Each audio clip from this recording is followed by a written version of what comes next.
aussi bien avec les personnes du bureau pays, bureau régional et du siège, qui permettaient de compléter un petit peu les entretiens et aussi de donner une dimension un peu quantitative sur le qualitatif, on va dire. C'était pour essayer d'avoir un petit peu plus de compléments appuyés avec des pourcentages et des données quantitatives sur des points de vue. Donc il y avait beaucoup de questions fermées, quelques questions ouvertes, mais ça permettait de corroborer certaines analyses, quoi, on va dire. Donc voilà un petit peu les districts de l'intervention UNICEF. Et puis, avec les petites étoiles, les districts qui ont été visités. Voilà, sachant qu'on s'était répartis en deux équipes au niveau de la collecte des données. Une équipe qui a fait Betioky Atsimo, Ampani Ouest, Betioka, et puis après une autre équipe qui a fait plutôt voilà, Fort-Dauphin, Ambosari Sud, Ambo-Bombay. Donc on s'était partagé comme ça les zones et on est parti à peu près 3 semaines, 2 semaines, pardon, pour chaque équipe sur le terrain et une semaine sur Madagascar pour rencontrer aussi bien les autorités, les bureaux régionaux de l'UNICEF, les bénéficiaires, voilà, dans toutes ces localités et ces districts. Euh, voilà, effectivement, là, je rappelle les différents districts visités.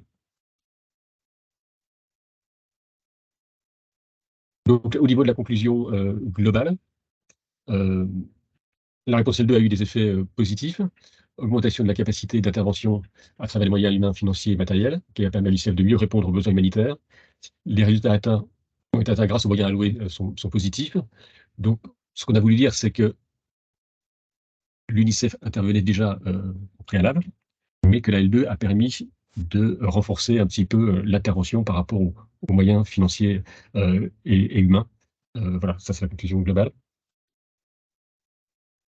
Les messages clés au niveau de la pertinence, l'UNICEF, avant l'intervention, a mené des évaluations et des analyses des besoins de manière continue, qui a permis d'acquérir une compréhension solide pour planifier et mettre en œuvre les interventions de la réponse L2.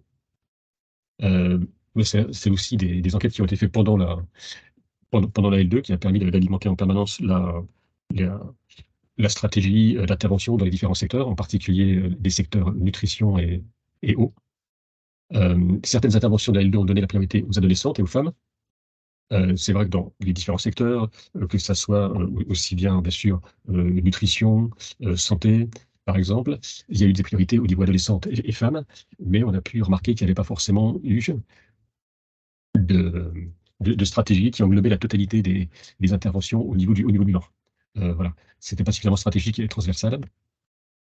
Il y a eu un petit décalage. L'activation de la L2 a été déclarée 5 mois après le pic des admissions au niveau malnutrition aiguë sévère, c'est-à-dire que effectivement, l'UNICEF intervenait déjà à ce niveau-là, au niveau nutrition, mais quand il y a eu vraiment beaucoup plus de cas au niveau malnutrition, la L2 est intervenue un petit peu en décalage. Mais ça a permis quand même, bien entendu, de mobiliser davantage de fonds pour intensifier la programmation existante. Ce qui a été noté au niveau pertinence, c'est tout ce qui était relevabilité.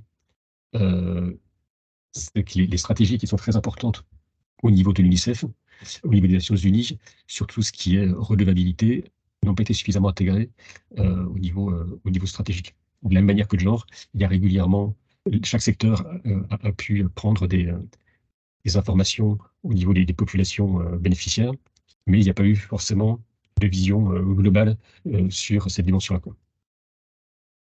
Au niveau efficacité, l'UNICEF a mis en œuvre la réponse L2 de manière assez efficace, avec une priorité sur certains secteurs, comme la nutrition et tout ce qui est eau, hygiène, assainissement. Et puis d'autres secteurs, voilà, bien sûr, ont été mis en œuvre. Éducation, sécurité alimentaire. La sécurité alimentaire, c'est un petit peu moins UNICEF, protection de l'enfance. Voilà, puisque l'idée, c'était de répondre à des besoins urgents. Et les besoins en termes d'éducation, protection de l'enfance ont été également adressés, mais de manière moins conséquente, on va dire. L'UNICEF a participé à la planification interagences avec les autres agences des Nations Unies qui intervenaient sur la crise. La présence de l'UNICEF et sa connaissance contextuelle, ça ont été vraiment un plus pour l'intervention rapide et efficace. La réponse, elle doit cibler les services de nutrition institutionnels et communautaires. Les résultats nutritionnels pour les enfants, masse admis dans les CRENAS et les CRENI ont été satisfaisants. mais la qualité des soins dans ces centres a été mitigée. Donc ça, c'est pas forcément une responsabilité de l'UNICEF, mais effectivement, ça a été quelque chose qui a pu limiter certaines fois l'efficacité au niveau de la prise en charge des enfants et le tri. La compréhension des risques climatiques spécifiques, zones géographiques exposées aux risques climatiques, amplitude et fréquence des risques, populations les plus vulnérables aux risques climatiques, et les approches de prévention famine sont cependant des éléments à mieux comprendre. Ces éléments ont été intégrés, mais effectivement, l'idée dans le futur, ça serait quand même d'affiner un peu plus encore, par localité, par zone, la compréhension des risques climatiques sur les différentes zones qui ont été touchées et exposées à la sécheresse. Au niveau de l'efficience, le mécanisme L2 a mobilisé des fonds, mais les ressources mobilisées ont été insuffisantes par rapport aux besoins. L'UNICEF donc, a pu prioriser les actions vitales, c'est ce qu'on voyait tout à l'heure avec la nutrition et l'eau, les actions de réduction de la pauvreté telles que l'éducation, la protection sociale et la protection de l'enfance.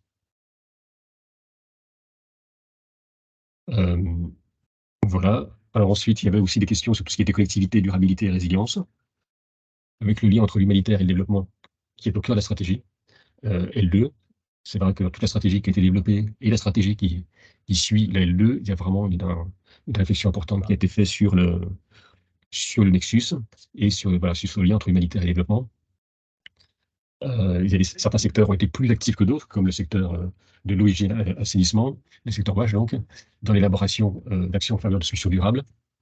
Mais c'est vrai qu'on a pu voir que tout ce qui était communautaire aurait pu être mieux, on va dire, formé. Enfin, c'est-à-dire qu'il y a beaucoup d'interventions dans les communautés au niveau de l'eau, mais quand il y a des petits soucis de technique, de maintenance ou autre, le matériel peut être rapidement non utilisé. On l'a vu dans les cas d'adduction d'eau, et finalement, ce qui a été mis en place, n'est pas toujours suffisamment utilisé. Et voilà. Et donc, du coup, la résilience et la capacité à trouver des solutions locales n'a pas toujours été suffisamment exploitée. Sur les systèmes gouvernementaux, la résilience des systèmes d'administration locale et leur capacité à se préparer aux violences présentent encore des défis sur la plupart des mobilisations des ressources humaines et financières. Donc, bien entendu, toutes les actions UNICEF se sont faites avec les équipes d'administration locale. Mais c'est vrai que voilà, on peut encore aller plus loin sur la mobilisation des ressources humaines et financières dans ces cas de figure. Au niveau coordination, l'UNICEF a dirigé et coordonné des clusters au niveau national et régional. Donc ça, c'est effectivement ce qui se fait toujours dans les cas d'urgence de ce type-là par l'Agence des Nations Unies. Donc il y a différents niveaux. Soit l'agence est responsable de la dynamique du cluster, est en lead, soit elle l'est moins. Donc voilà. Après, au niveau de l'UNICEF, pour tout ce qui est nutrition et hygiène assainissement, UNICEF était chef de file, et ça a donné lieu donc à une réponse globale et efficace. Après, c'est vrai qu'au niveau de tout ce qui est coordination entre les différentes agences, il y avait peut-être des différents points de vue sur les stratégies et sur les timings d'intervention. Et du coup, ça a pu avoir une influence sur les opérations et la coordination de l'UNICEF. Dans les points positifs, on peut noter la mise en place des bureaux régionaux, qui a permis d'assurer une meilleure proximité avec toutes les parties prenantes et les communautés. C'est vrai que le déploiement de ces bureaux, certains existaient déjà, mais ça a véritablement permis de pouvoir mettre en œuvre une réponse de proximité au niveau des communautés et d'avoir une meilleure compréhension des réalités du terrain. Voilà, c'était en quelques mots les principaux étapes. Oui. Ah, pardon, Martin, est-ce que tu peux parler plus fort, s'il te plaît? Oui, bien sûr. Oui.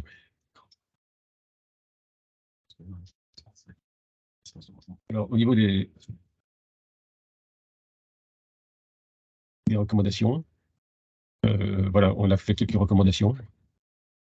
Alors, l'UNICEF, voilà, on les a présentées. Alors, les recommandations, ce qui est intéressant, effectivement, en termes de méthodologie, elles ont fait office de... Il y a eu toute une méthodologie là autour, c'est-à-dire qu'elles ont vraiment été participatives. Il y a déjà eu, dans un premier temps, bien sûr, dans le cadre du rapport provisoire, un certain nombre de recommandations. Les recommandations ont été exposées, mais après, elles ont fait l'objet de plusieurs ateliers avec le bureau régional, avec le bureau pays, et puis il y a eu, on va dire, une sorte de pondération avec un logiciel qui s'appelle Mentimeter, où chaque participant aux ateliers a pu, dans ce cadre-là, prioriser les recommandations, les mettre par ordre de pertinence, et je lis un petit peu la pertinence de chacune des recommandations. Après, donc on a intégré tous ces éléments-là dans le rapport, et puis après, ce qui a été fait, ça a été de spécifier pour chaque recommandation, pour qu'elle puisse être, pour qu'on puisse les mettre en œuvre, il y a eu des pistes d'action. Vous allez voir, on a une recommandation principale, et puis après, il y a des pistes d'action qui permettent de mettre en œuvre la recommandation en spécifiant le niveau de priorité et des différentes responsabilités et les responsables. Enfin, c'est-à-dire les personnes qui vont mettre en œuvre la recommandation, sachant que ça, c'est informatif. Nous, on est évaluateur externe, donc c'est par rapport à notre connaissance de l'UNICEF.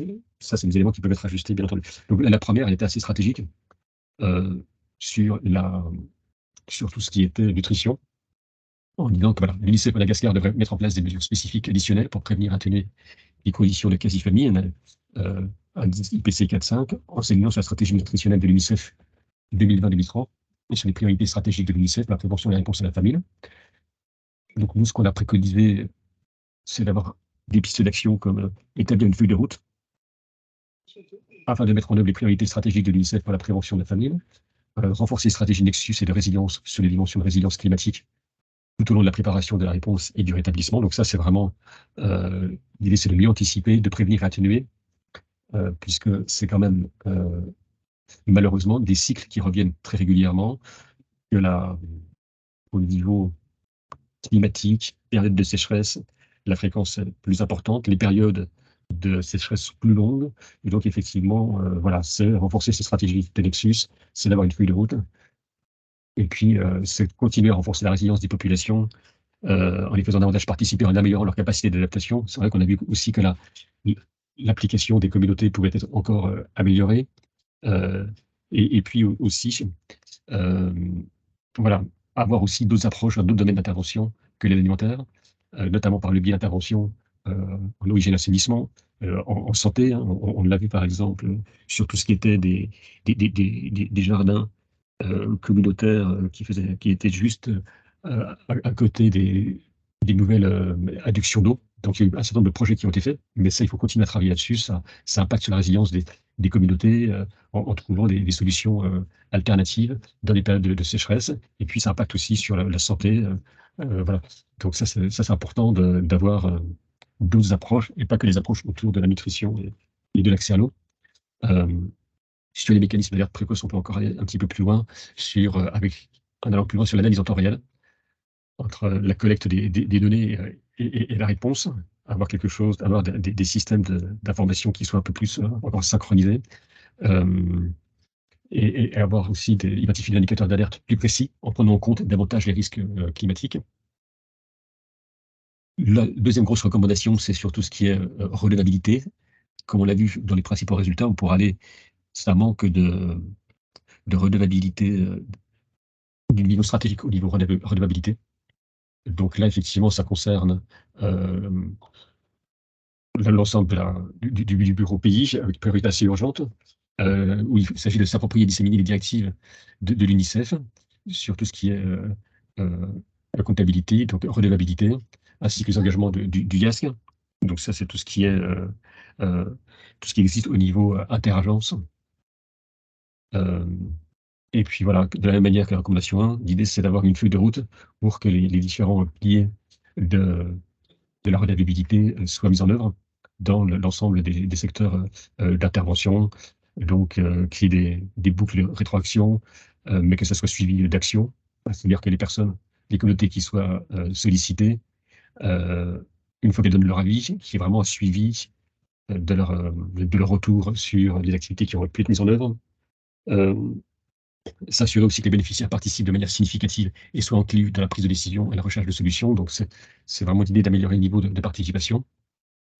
Former, renforcer les capacités de tous les partenaires de mise en œuvre et les autorités locales sur tout ce qui est prévention de l'exploitation des abus sexuels. Alors ça, dans la L2, ça a déjà été fait, mais effectivement, il faut le systématiser encore davantage.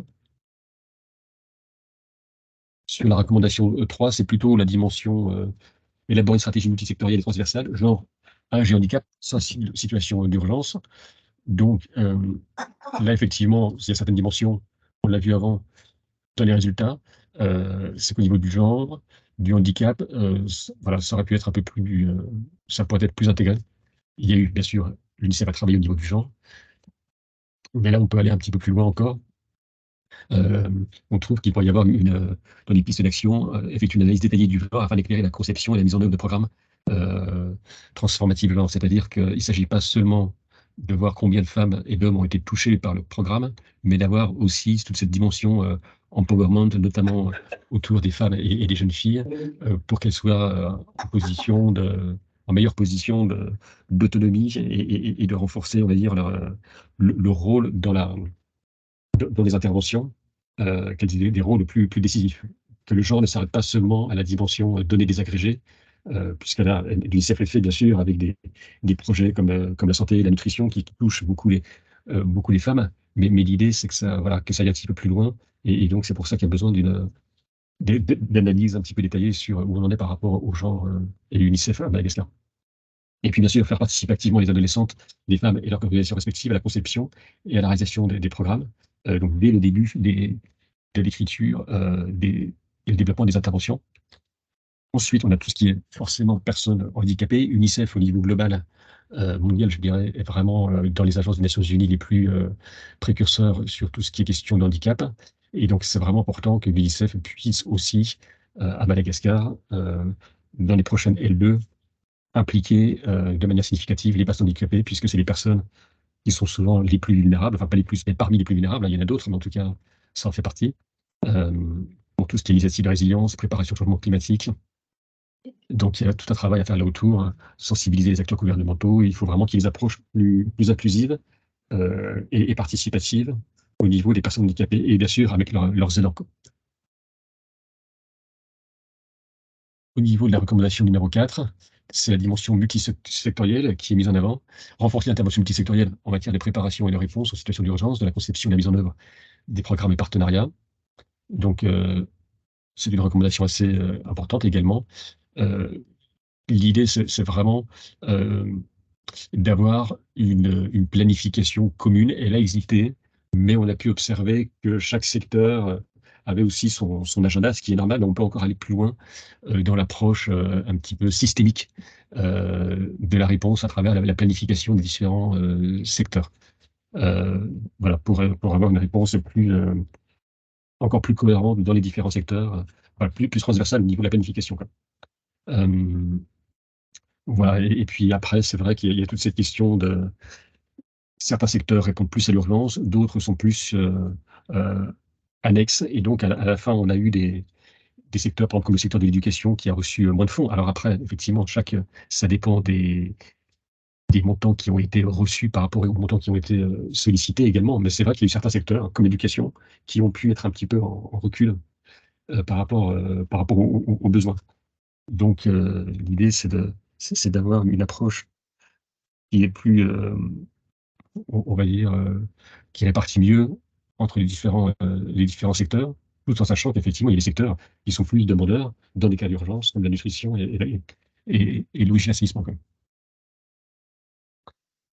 La recommandation 5, c'était renforcer les capacités d'intervention humanitaire intégrées dans la programmation dans le contexte du développement. L'idée, c'est tout ce qui est voilà, renforcement des capacités, en particulier aller encore plus loin sur la connaissance du système humanitaire, pas seulement au niveau de l'UNICEF, parce que l'UNICEF a déjà bien entendu une bonne connaissance, mais aussi des partenaires et des autorités locales sur qu'est-ce qu'un cluster, qu'est-ce qu'un coordinateur humanitaire, les différents niveaux d'urgence, là, le rôle et la responsabilité de chacun. Les clusters ont fonctionné, mais c'est vrai qu'au niveau local, ça aurait pu aller un petit peu plus loin, et donc c'est bien d'avoir des retours d'expérience. Donc, on peut encore des marges de progression à ce niveau-là. Donc, voilà, il faut encore renforcer les capacités là autour. On a vu que c'était très important, que les bureaux de terrain avaient joué un rôle important sur la réponse.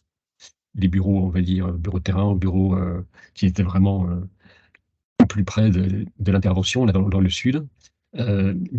Mais on peut aller plus loin au niveau autonomie, prise de décision, les pouvoirs, les processus, la possibilité de payer directement certains fournisseurs. Enfin, ça, c'est un point de détail, mais c'est assez significatif du niveau d'indépendance. Et du coup, c'est important que ces bureaux aient plus de capacité d'intervention sans que ce soit des procédures trop lourdes qui passent par le siège, non seulement au niveau procédure, mais au niveau opérationnel. Ça renforce la réactivité de l'intervention. C'est important aussi d'avoir des ONG, des partenaires.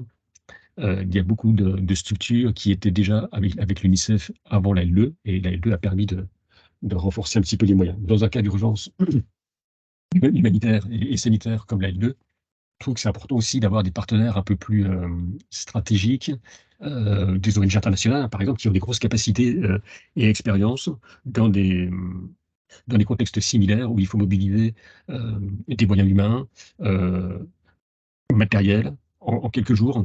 Et du coup, c'est important que l'UNICEF aussi ait ce type de partenaire qui permet de répondre à la crise de manière assez rapide. Et là, on a eu l'impression qu'il y avait beaucoup de partenaires. Je ne parle pas gouvernement, mais je parle des ONG en général, qui n'avaient pas toujours, qui avaient une certaine capacité, mais c'est bien d'avoir aussi d'autres grosses ONG qui ont une forte capacité d'intervention. Donc là, on a vu effectivement qu'il y avait entre les différentes agences des Nations Unies, quelques petits points de vue, des décalages de stratégie au niveau du timing, de l'intervention L2, au niveau de la nécessité, enfin, en tout cas.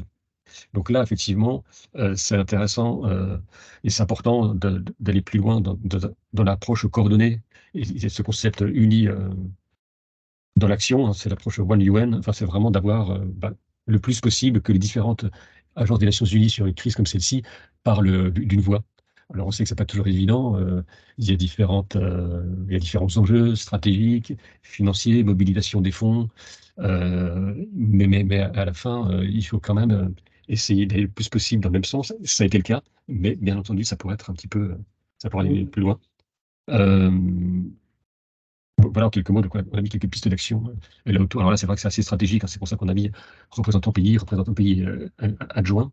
Euh, voilà, donc avec effectivement un système qui permet que toutes les agences soient un petit peu au même niveau. Ça existe déjà avec bien sûr le HCT, mais cette coordination doit aller un peu plus, doit être plus fluide, plus transparente et plus efficace. Sur tout ce qui est protection de l'enfant, ça va être encore renforcé. C'est vrai que l'UNICEF a fait beaucoup pendant la L2, mais voilà, au niveau des enfants, c'est vraiment une des spécificités de l'UNICEF. C'est l'agence des Nations Unies qui s'en occupe, qui priorise les actions auprès des enfants, donc c'est important de prioriser. Et donc, au niveau de la coordination humanitaire, c'est important de valoriser davantage la protection de l'enfance au niveau de la collecte des données et de valoriser un petit peu plus auprès des donateurs pour la mobilisation des fonds. Voilà, d'avoir une stratégie de protection de l'enfance qui aille encore un peu plus loin dans ce type de contexte et sensibiliser voilà, les autres acteurs, les autres donateurs et puis les autres agences dans ce type d'urgence. Voilà, avec tout ce qui est lié, bien sûr, à la prise en charge des victimes de violences. Et donc, il y a ce travail-là à faire sur les autres secteurs d'intervention. C'est-à-dire qu'il faut que la protection de l'enfance doit être aussi vue de manière transversale on va dire, au niveau identification des cas potentiels. Voilà, recommandation 8, elle fait un petit peu le lien aussi avec les causalités, on va dire, de cette crise et l'évolution de tout ce qui est crise climatique, enfin même si à Madagascar ça existe depuis déjà très longtemps, mais en tout cas c'est vrai qu'il y a aussi il y a toujours ce travail à faire euh, sur les politiques climatiques. Et puis on trouvait que c'est intéressant de prioriser un peu plus, voilà, risques climatiques et travail avec les enfants, de prioriser certaines actions et de développer des recommandations là autour entre risques climatiques et priorisation d'actions autour des enfants. Mais pas seulement, effectivement, ça nous semble intéressant d'essayer comme dans toute action, et en particulier dans ce cadre-là, intervention humanitaire, d'essayer de réfléchir aussi sur comment réduire aussi ces émissions, pollution et déchets. Ça, c'est quand même quelque chose aussi qui nous tient à cœur, d'essayer d'aller de plus en plus loin et de manière concrète sur voilà, comment réduire l'impact d'interventions humanitaires comme l'AL2. Voilà en quelques mots. Voilà, je regarde un petit peu l'heure. Voilà, je ne sais pas si vous avez comment ça fonctionne là, maintenant, si vous avez des questions, c'était une présentation assez succincte. Yeah. Je vais parler un peu en malgache, Martin. Hein? D'accord, parfait. Yeah, c'est ça.